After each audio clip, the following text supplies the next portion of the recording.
Sun Prairie School Board is facing backlash. I'm Tanasia Shaw, and I'm going to tell you the concerns that parents have ahead of a meeting tonight. And learn why the Dane County Regional Airport is withdrawing its plans to reduce noise around the airport. Plus, it's move-out day on the UW campus. Some things to keep in mind as you navigate a cluttered downtown area the next couple of days. You're watching News 3 Now at 5. And we start in Sun Prairie, where the school board is meeting during a closed session at 5:30. This is happening as a former dean at Sun Prairie West, Robert Gilkey-Meisegeier, is facing sex crimes charges. Our Tanasia Shaw is outside of Central Heights Middle School, where the meeting will take place tonight. And Tanasia, parents are expected once again to voice their concerns this evening. Hi, Sarah and Eric. Yes, parents are expected to voice their concerns, and I actually just spoke to a parent literally just moments before I got on air, and they gave me this piece of paper that has the concerns that they have. I'm going to read it off really quickly. They have their demands that they have for the school board, and as I've been reporting for the last few weeks, they have a lot of them, and now they're really pushing harder to let people know what their concerns are. So they say immediate personnel action, leadership accountability, strengthening child protection protocols, board accountability, true community involvement in decision making, and independent appeals process. Now, I'm going to talk more about, what the parents' concerns are and talk about what they want, but I'm outside of this what's going to be a closed session in just a few minutes. So as you and Eric said, the meeting is expected to start at 5:30. And then, before then, parents are expected to protest. Right now, it's only 2 out here, but I asked them, are more people supposed to be out here? What is this going to look like? And they said it's been the talk around the town that more people are expected to speak out after Robert Gilkey-Meisegeier was charged just a few weeks ago with 15 child sex crimes. And we know within that criminal complaint that he had charges that said he was sexually involved with a student on campus and that he would exchange alcohol for news with underage girls. And as we can see, it's a lot to get to, and I need to talk to these parents to know more about their call for actions. So, Susan and Eric, I'm going to send it back to you for now. All right, Tanasia, again, that's 5:30 tonight, and we'll check back in with Tanasia later tonight. Tanasia, thank you. And now for a look at your first warn forecast, meteorologist Blaze Keller joins us from the Weather Center, in studio with us. Possible severe weather ahead for the weekend, Blaze. That's right. We are looking at another chance for isolated severe thunderstorms to more scattered chances for severe thunderstorms in the marginal to slight risk for severe weather. This is mainly going to be after the midnight hour Friday going into Saturday. So this is going to be an overnight, early Saturday morning type event. It's all going to be along a cold front that is going to move its way through parts of Wisconsin Friday night into Saturday. And along that cold front, showers and thunderstorms are expected to develop in Minnesota, northwestern Wisconsin, as you're seeing on Future Track there, and continue to push off towards the south and east. Strong wind and hail are going to be our greatest threats, but as I mentioned before, when we have a line of storms, we may get just a little brief spin up as all the winds turn to move in the same direction. So we can't rule out an isolated weak spin up or weak tornado either. And in addition to all of that, heavy rain is also one of the main threats because we have been so saturated over the last week to week and a half, and even more rain is in the forecast. This time it looks to be only really limited to northern Wisconsin, I should say. But we'll talk about what is going to be setting up over the weekend into the start of next week, and take a look at our temperatures as well in the full forecast. All right, Blaze, thank you. A 24-year-old man has been arrested by Madison police after allegedly pulling out a gun and threatening people at a birthday party at Tenney Park Beach. Just after 8:30 last night, police say the man, who did not know the woman renting the shelter, started arguing with her.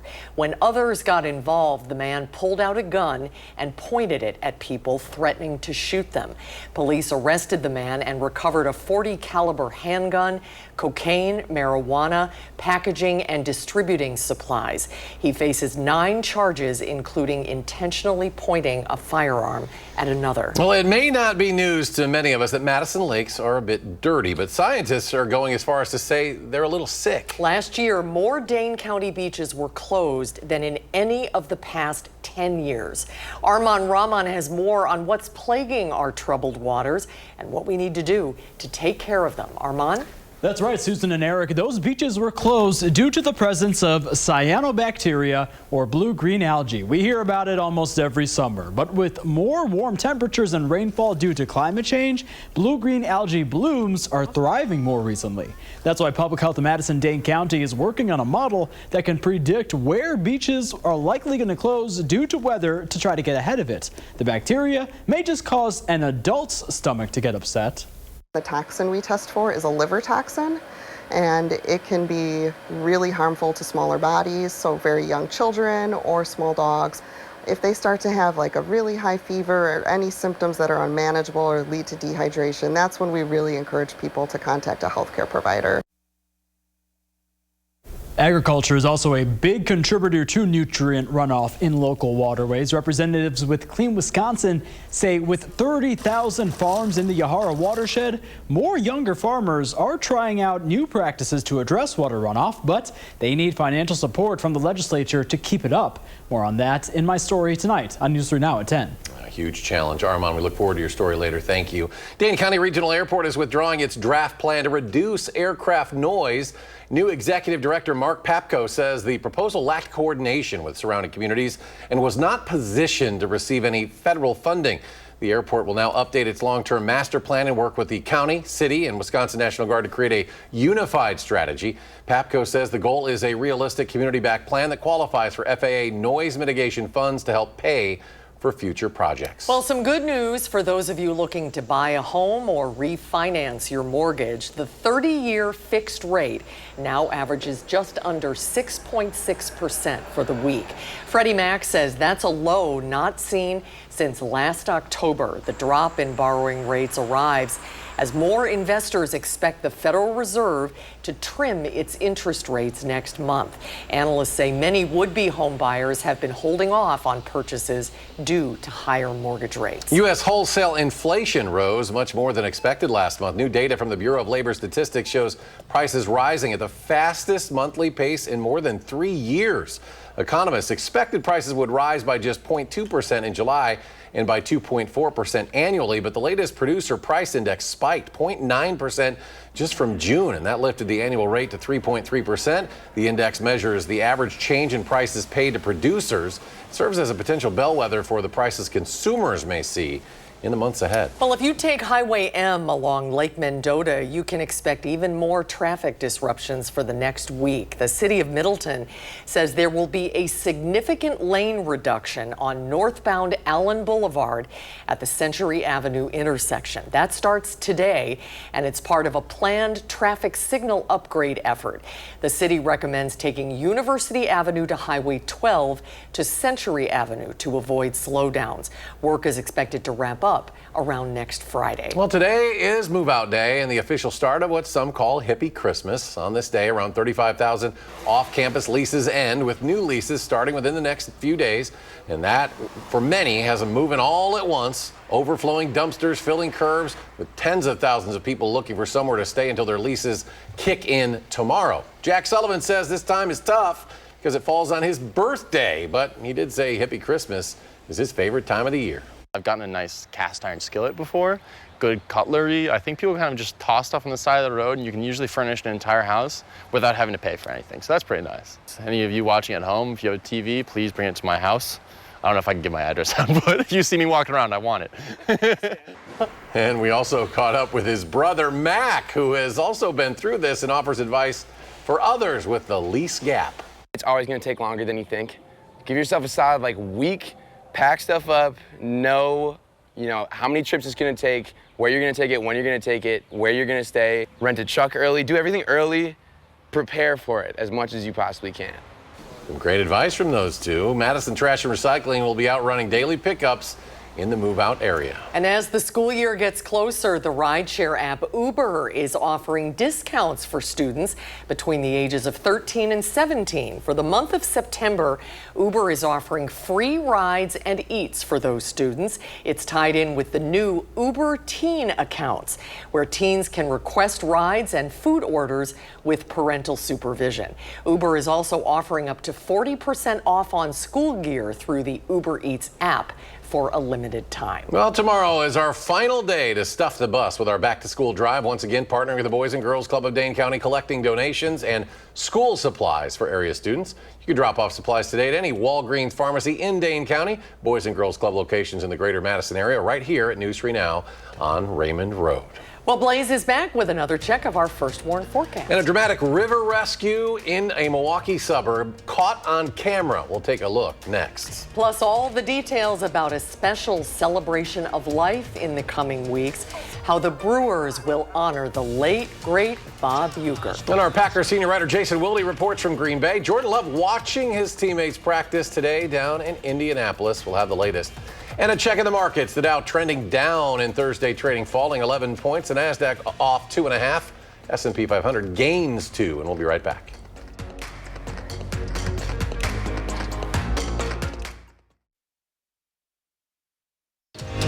You're watching News 3 Now at 5.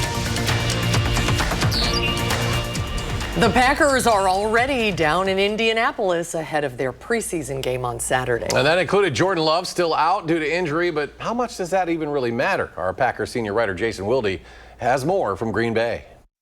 Packers coach Matt LaFleur insists he is not overly concerned about Jordan Love, his quarterback, not being able to practice and walking around the Indianapolis Colts practice facilities wearing a big cast on his left hand after undergoing surgery to repair damaged ligaments in his left thumb, his non-throwing hand. LaFleur expects Love to be able to do something in practice next week, but he surely will be limited, and it will be a process to get him back up to speed.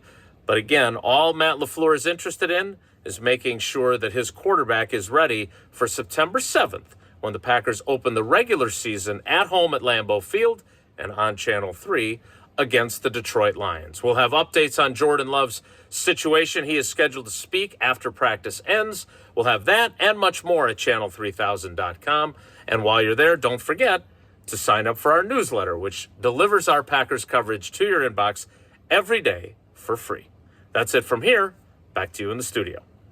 All right, Jason, thanks. And preseason game 2 of 3 set for Lucas Oil Stadium in Indy on Saturday. That'll be a noon Central Time kickoff between the Colts and Packers. The Milwaukee Brewers will honor legendary broadcaster Bob Uecker with a celebration of life on August 24th, before and during their game against the San Francisco Giants. Uecker, who died in January at the age of 90, spent 54 seasons as the voice of the Brewers after a brief Major League playing career that included a 1964 World Series win with St. Louis. Bob Costas will join the pregame tribute, and fans at the game will receive a commemorative pin. And the Brewers' 12th straight win over the Pirates means free burgers from George Webb Restaurants. The quirky 12-in-a-row promotion dates all the way back to the 1940s. It became official in 1965. That was before the Brewers even got here. It happened only twice before, though, with the Brewers, 1987 and 2018. The several 100,000 burger giveaway will happen next Wednesday from 2 to 6 at all 31 George Webb locations. They're all in the Milwaukee area. That's right. You got to drive for those burgers. Let's get a look at our forecast now. Blaze is here in the studio.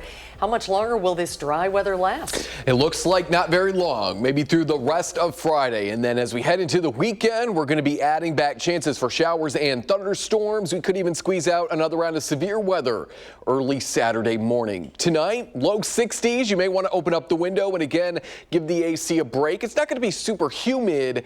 It is going to be quiet. And I say give the AC a break because you may have it on throughout the weekend, especially Friday and Saturday as temperatures climb back into those upper 80s to low 90s. So the weekend is going to be hot and humid. Friday night, as I mentioned, we do see the first of a couple chances for showers and thunderstorms moving on in. And those rain chances look to continue through at least Tuesday of next week. Now, we do have a little bit of rain right now. It is light, especially compared to what we may see over the weekend, mainly hugging the Mississippi River, stretching from even north of La Crosse all the way along south into Prairie du Chien. A little bit of some rain activity there in and around Viroqua, maybe into Gays Mills as well, into parts of Crawford County, but these are light and most of that rain is actually going to stay more into Minnesota and Iowa. Then the rain moves eastward, starting Friday night into Saturday, and then Saturday into Sunday, further into Tuesday. The first round of rain Friday night into Saturday is going to be brought in along a cold front. Now, that cold front, unfortunately, is going to get stuck. So it then becomes a stationary front. Stationary fronts is, again, an area where we see some rain, sometimes prolonged rain, because the front, living up to its name, is just not moving. So Sunday, that front looks to stay to our north. If that cold front makes it a little bit further south, it's going to take with it more of those rain chances. So at least for now, it looks to stay to our north, the heaviest rain. And this stationary front just helps pull in more moisture from our west, out of Minnesota, out of Iowa. The storms travel along this front. And so that's the reason why when you're underneath the stationary front, you can be hit by several rounds of sometimes heavy rain until that front is finally pushed out. What pushes out this latest stationary front? Starting later Tuesday into Wednesday, a high pressure system out of Canada. So it may bring down a little bit of smoke as well, but it is going to push that front off to our south and dry us out for the remainder of next week. Until then, so this is rain totals likely starting early Saturday through Tuesday night. Until then, anywhere between 1/2 to 3/4 of an inch of rain to about 1 inch to 2 inches of rain in the blues to the purples. And then once we get into more of those darker purples and those reds, that's when we start to break into isolated spots of 3-4 inches of rain. And again, if this stationary front settles a little bit further south, those totals, those higher end totals may travel south with it. And given that we've already been very saturated over the last week to week and a half, stay with News 3 Now for any and all weather updates, including flood updates. Low to a moderate threat for excessive rain Friday into Saturday. More of the coverage area gets underneath that moderate threat for excessive rain Saturday into Sunday. And then we see that moderate threat go back into northwestern parts of our coverage area and more of northwestern Wisconsin Sunday into Monday. But overall, we are going to be dealing with a decent amount of rain. So if you have or live in a flood prone area, now might be the time just to get prepared for some minor flooding issues. And there's the latest look at Tropical Storm Erin, expected to become a Category 3 hurricane by Tuesday of next week. Upper 80s to low 90s Friday and Saturday, low 80s Monday onwards, with 70s maybe by the end of next week. All right, Blaze, thank you. A family in Milwaukee rescued by boat during this past weekend's severe flooding, what they were able to save after all that they lost. Stay with us.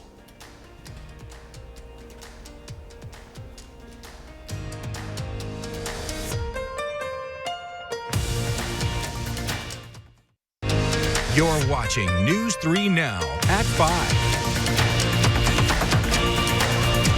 Police in a northwest Milwaukee suburb have released dramatic body cam video of the water rescue of a father and son. Historic rainfall from last weekend made the river much higher and with faster running currents than usual. Montse Ricosa has the story. Okay, pull them up. Oh! In Menominee Falls on Monday around 4:30 p.m., several departments worked together to save a father and son from the Menominee River. Can we get him out? No. We can try. Witnesses told police that the family dog, named Blue, had jumped into the river. That's when the father jumped in after the dog, and then the son after his dad. Come on, buddy, you got it. Bystanders were tossing branches, trying to help get them out. The strong current took them downriver, where they eventually grabbed onto a branch. Hold it tight. We got it, we got it. He's trying to stay back. As crews were able to pull out the dad, 1, 2, 3. getting him onto the raft, the son couldn't hold on any longer. He's going! Hey! Watch it! Hey, he's going down the river! Go down there! This police body cam video shows them on a bridge looking for the son, whose head eventually bobs up, There he goes! but isn't able to grab a hold of the rescue rope. He's going past Arthur. He's on his back, might be unconscious. Next bridge. Eventually, near Shorecrest Drive, crews were able to remove him from the river as he was conscious, breathing, and alert. Right here's good. Watch his head on there. All right, let's cover him up, please. The father and son were taken to the hospital for treatment. Now, more good news. The dog that was believed to have been lost in the river was later found safe, sitting outside the father's truck.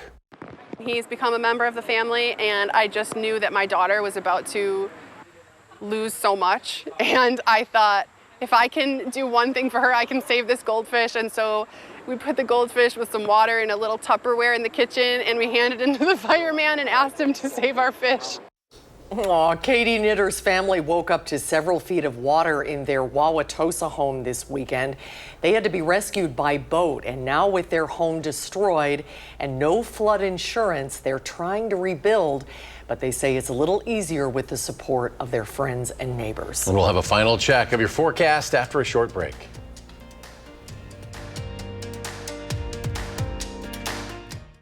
We're getting details on tomorrow's meeting between President Trump and Russian President Putin. My colleagues John Dickerson and Margaret Brennan have reports from the site of the summit in Alaska. And how do you reshape a city and its economy for the future? We have a story of renaissance in the Rust Belt. That's tonight on the CBS Evening News. And then coming up tonight at 6, as parents start stocking up supplies for their students, teachers are also filling their classrooms. Ellie LaLiberte talks with the Madison Public School Foundation about their teacher support network. Well, if you have a favorite way to relax, well, tomorrow is the perfect day to do it. Tomorrow is National Relaxation Day. I can get behind that. The annual day to focus on yourself, whether it's work, family, or other commitments that keep our lives busy. Taking an extended breather can be a significant way to reduce stress. Many of us have a favorite activity to de-stress, but this day might be the chance to try something new. And our weather team will be stressing over the forecast coming. I know. 'Cause we got some storms moving in not too long after. And you know what? It happens after National Relaxation Day, of course. But yes, we do have that chance for some severe weather early Saturday morning. But for National Relaxation Day, maybe you kick back in the AC. Mid to upper 80s to low 90s, plenty of sunshine. Those storms move in for Saturday morning, and then we climb into the upper 80s to low 90s once again. More storms Sunday, Monday, and Tuesday. And then we finally dry out, and it looked to remain dry into the end of that following weekend. All right, I'm getting ready for the weekend already. Yes. Just about here, Blaze. Thank you. Blaze. Thanks for joining us at 5. Coming up next, the CBS Evening News, and we're back in 30 minutes for News 3 Now at 6. You can always find us streaming 24/7 on Channel 3000 Plus. Have a good evening, everybody. See you at 6.